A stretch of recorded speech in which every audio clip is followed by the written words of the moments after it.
Hey guys, it's Caitlin, and today we are making Christmas cookies. I made these sugar cookies perfect for cutout cookies because they hold their shape and you don't have to refrigerate the dough, which means they'll be in your belly that much quicker.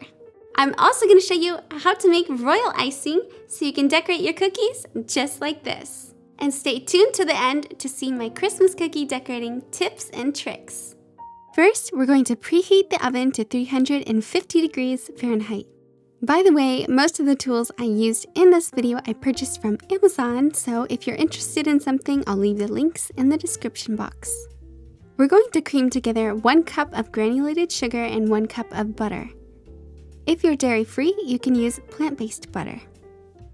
Using an electric mixer, we're going to beat the sugar and butter together. Once it becomes light and fluffy, we're going to add in 1 teaspoon of vanilla extract and 1 large egg. Keep mixing on low speed until well combined. Next, we're going to mix our dry ingredients. Into a large bowl, let's combine 3 cups of flour and 2 teaspoons of baking powder. Whisk until fully incorporated.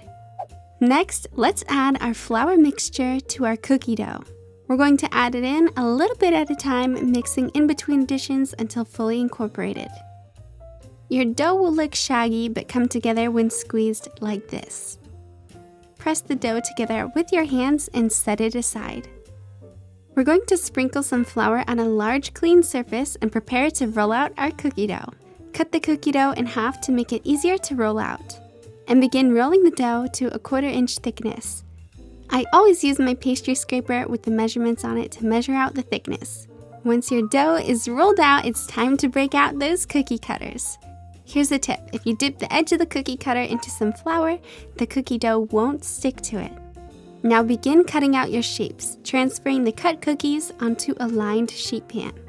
Bake the cookies at 350 degrees Fahrenheit for 10 minutes exactly. Now let's set the cookies aside to cool while we make our royal icing.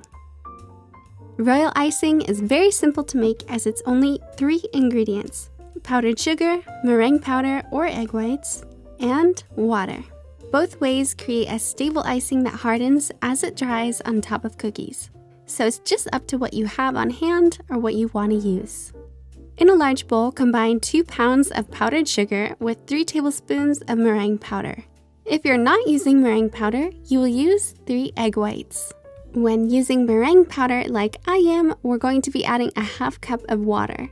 For those of you who are going to use egg whites, you may need to add a little bit of water or milk to get the consistency needed, but the egg whites already add a good amount of liquid. Now mix the ingredients until fully combined and the icing is the consistency of toothpaste.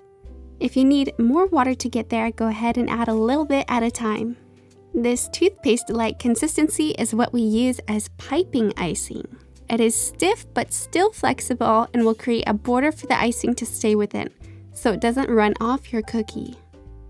Now we're going to create the fill icing.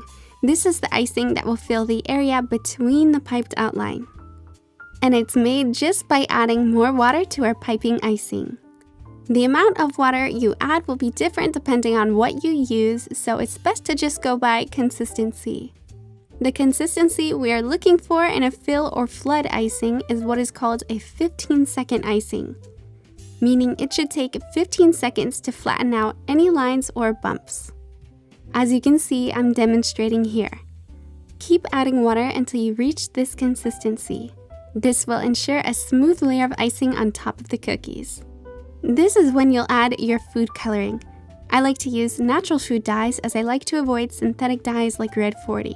I will link some natural dyes in the description box for those of you who are interested. Now, for decorating your cookies, I highly suggest using piping bags unless you have kids. Then at that point, spoons, little hands, fingers, really anything will do because the cookies will begin to disappear before you can even decorate them. But if you do want piping bags, I buy mine off Amazon. They're inexpensive, they come with a ton, and they're disposable, so cleanup is easy. I'll link them in the description box. Next, let's transfer our icing into the piping bags. Using a cup, as I am demonstrating here, fold the bag inside out over the edges of the cup. Trust me, this trick makes it so much easier to fill the bags while keeping your kitchen clean. Secure the opening by twisting the end or tying it off. I like using a number 2 tip for piping, but honestly, you don't even need to use tips. You can just cut the tip of the bag to the size you want. Unless you're doing intricate details, then you'd probably want a 1.5 tip. If you find you have leftover icing, you can store it in your freezer for up to 2 months. Just make sure it's in a zip-tight bag.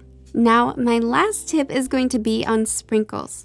As far as sprinkles go, I love using these large pearls, but I limit them because they're very hard on the teeth.